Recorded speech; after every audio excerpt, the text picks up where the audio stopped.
Сәлам достар, бүгін шифон бисквитін бішірәбіз. Бисквиттің тулы рецепті видео астындағы ядмала бар. Ең башта йомыртқаның ағын һарыһынан айырып алабыз.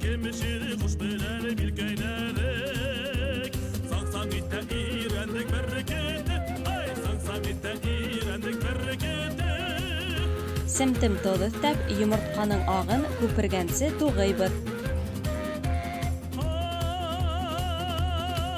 Шәкәрдің бір ашқалағын йомыртқаның һарыһына, қалған өлешін йомыртқаның ағына өстәй барып, яқшылап туғайбыз. Артабан йомыртқаның һарыһында ағарғансы туғайбыз.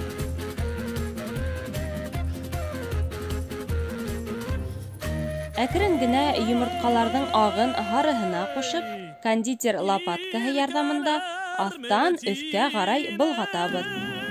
Тәғәйін онды икегә бүлеп, иләк аша үткәреп өстәйбез.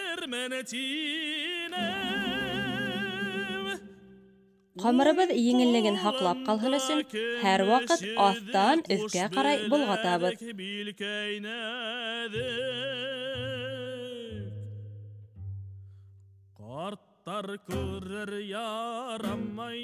Иң адаҡтан һөт менән көнбағыш майын бергә болғатып, ҡамырыбыҙға өҫтәйбеҙ.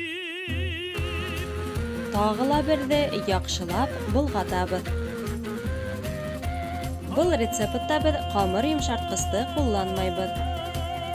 Беҙҙең ҡамырыбыҙ ҡуйы ҡаймаҡ рәүешендә килеп сығасаҡ.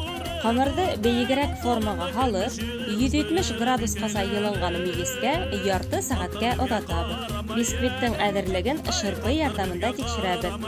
Әгәр ул ҡамырҙан ҡоро сыҡһа, тимәк беҙҙең бисквит әҙер.